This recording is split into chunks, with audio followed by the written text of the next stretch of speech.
The first principle, desire. Here is the starting point for all achievement, the first step toward riches. But it's right here that we so often run into a stumbling block. A person will say, I know what I desire, but can I get it? We'll get into this business of doubt later, but once and for all, let's clear up this point. This point of whether or not you can accomplish that which you desire with all your heart. I think it was best expressed by Emerson, who wrote, There is nothing capricious in nature, and the implanting of a desire indicates that its gratification is in the constitution of the creature that feels it. In other words, you would not have the desire unless you were capable of its achievement. Each of us has a built-in governor, and our desires are modified by our abilities and leanings. Whatever it is that you desire with all your heart, understand once and for all that it can and should be yours. In Think and Grow Rich, Napoleon Hill cites example after example of why your burning desire is nothing more than an accurate picture of what you will one day become. So right here, firmly establish in your mind that which you desire more than anything else. For, as Helvetius put it, by annihilating the desires, you annihilate the mind. Every man without passions has within him no principle of action, nor motive to act. A good way to determine whether or not you really have a burning desire is to examine the way you go after it. If you go after that which you think you desire tentatively, timidly, in an attempt to play it safe, you don't have a burning desire at all. You can't get to second base if you keep one foot on first.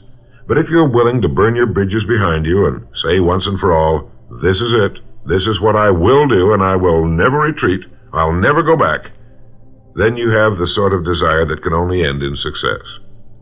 It takes that kind of resolve to be able to keep picking yourself up after the falls you're bound to take. The only people who don't make mistakes are those who never try anything, the timid feeders in the lagoon who never venture into the broad, deep sea beyond. While these principles will work for anything you may want, a more harmonious home life, a more successful career, for our example, let's say your desire happens to be more money, to better care for your family and provide for your future years, to get your share of the prosperity that lies ahead. Napoleon Hill gives us 6 definite, practical steps to follow. 1. Fix in your mind the exact amount of money you desire. It is not sufficient merely to say, I want plenty of money. Be definite as to the amount. There's a psychological reason for definiteness, which will be described in a subsequent principle. Number 2, determine exactly what you intend to give in return for the money you desire. There's no such reality as something for nothing. 3, establish a definite date when you intend to possess the money you desire.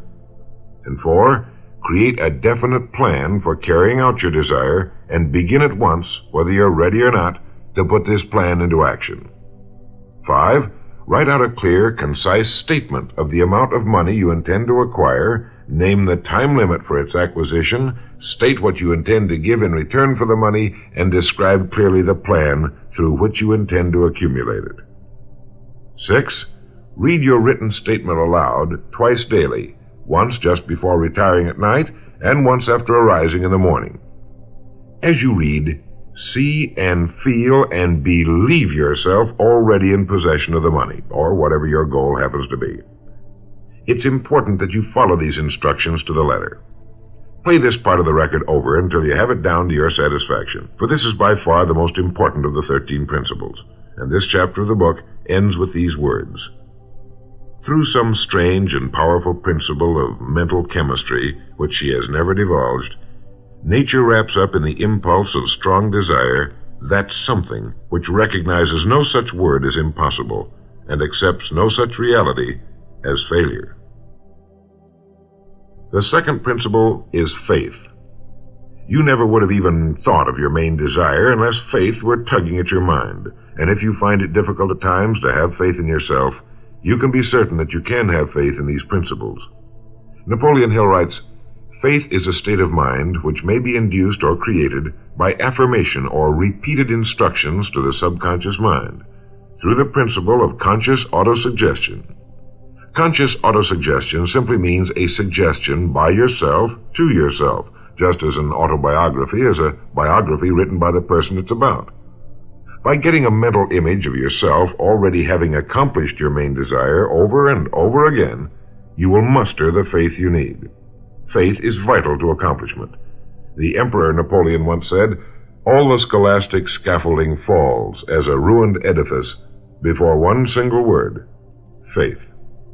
Pascal said, "Faith affirms many things respecting which the senses are silent, but nothing which they deny. It is superior to their testimony, but never opposed to it." Goethe said, "Epochs of faith are epochs of fruitfulness, but epochs of unbelief, however glittering, are barren of all permanent good." And, as Schlegel put it, "In actual life, every great enterprise begins with and takes its first forward step in faith." Have faith that you can accomplish that which you seek, for you would never have decided upon it unless it was meant for you to accomplish. In his chapter on faith, Napoleon Hill gives us a self-confidence formula. First, I know that I have the ability to achieve the object of my definite purpose in life, therefore I demand of myself persistent, continuous action toward its attainment, and I here and now promise to render such action. Second, I realize the dominant thoughts of my mind will eventually reproduce themselves in outward physical action and gradually transform themselves into physical reality. Therefore, I will concentrate my thoughts for 30 minutes daily upon the task of thinking of the person I intend to become, thereby creating in my mind a clear mental picture of that person. Third, I know through the principle of autosuggestion any desire that I persistently hold in my mind will eventually seek expression through some practical means of attaining the object back of it. Therefore, I will devote 10 minutes daily to demanding of myself the development of self-confidence. Fourth, I have clearly written down a description of my definite chief aim in life, and I will never stop trying until I have developed sufficient self-confidence for its attainment. Fifth, I fully realize that no wealth or position can long endure unless built upon truth and justice. Therefore, I will engage in no transaction which does not benefit all whom it affects. I will succeed by attracting to myself the forces I wish to use and the cooperation of other people. I will induce others to serve me because of my willingness to serve others. I will eliminate hatred, envy, jealousy, selfishness, and cynicism by developing love for all humanity, because I know that a negative attitude toward others can never bring me success. I will cause others to believe in me because I will believe in them and in myself. In rereading Think and Grow Rich so that I could write this condensation for recording, I was forcibly struck all over again by this great chapter on faith, particularly the examples of how some of the world's greatest men have accomplished what appeared to be impossible through faith. The fifth principle is imagination. The imagination is literally the workshop wherein are fashioned all plans created by man. The impulse, the desire, is given shape, form, and action through the aid of the imaginative faculty of the mind. It has been said that man can create anything he can imagine. As Napoleon Hill says and teaches, whatever the mind of man can conceive and believe, it can achieve. Man's only limitation within reason lies in his development and use of his imagination and subsequent motivation to action. The great leaders of business, industry, finance, and the great artists, musicians, poets, and writers became great because they developed the power of self-motivation. Incidentally, one of the best books ever put together on this subject, if not the greatest, is Success Through Positive Mental Attitude by Napoleon Hill and W. Clement Stone. I suggest you get a copy from your bookstore at your earliest convenience. If your bookstore happens to be out of the book, you may obtain a copy by writing to the address on the label of this record. As you go about your daily work, think constantly of ways in which it could be done better, more efficiently. Think of the changes that are inevitable. Can they be made now? And if you feel limited, remember the words of the late Frank Lloyd Wright. He said, "The human race built most nobly when limitations were greatest, and therefore when most was required of imagination in order to build it all. Limitations seem to have always been the best friends of architecture." As you build your future from this point onward, don't concern yourself with limitations, but remember that they may be your best friends, since they require imagination if we're to rise above them. And as Beecher said, the soul without imagination is what an observatory would be without a telescope. The seventh principle, decision, the mastery of procrastination. To quote, accurate analysis of over 25,000 men and women who had experienced failure disclosed the fact that lack of decision was near the head of the list of the 30 major causes of failure. This is no mere statement of a theory, it is a fact. Procrastination, the opposite of decision, is a common enemy which every man must conquer.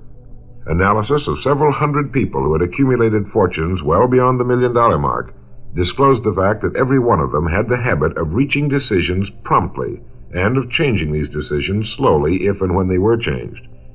People who fail to accumulate money, without exception, have the habit of reaching decisions, if at all, very slowly, and of changing these decisions quickly and often. A definite objective makes reaching prompt decisions that much easier. Napoleon Hill gives many examples, one of which is the case of Henry Ford. One of Henry Ford's most outstanding qualities was his habit of reaching decisions quickly and definitely and changing them slowly. This quality was so pronounced in the late Mr. Ford that it earned for him the reputation of being obstinate. It was this quality which prompted Mr. Ford to continue to manufacture his famous Model T, the world's ugliest but for the time most practical car, when all of his advisors and many of the purchasers of the car were urging him to change it. Perhaps he delayed too long in making the change, but the other side of the story is that his firmness of decision yielded a huge fortune before the change in model became necessary, and the company is certainly none the worse for it today. When you make up your mind, stay with it. The majority of people who fail to make the grade are generally easily influenced by the opinions of others, easily swayed. They permit the newspapers and the gossiping neighbors to do their thinking for them. Opinions are the cheapest commodities on earth. Keep your own counsel when you begin to put into practice the principles we're describing here. By reaching your own decisions and following them, take no one into your confidence except the members of your mastermind group, and be very careful in your selection of this group, that you choose only those who will be in complete sympathy and harmony with your purpose.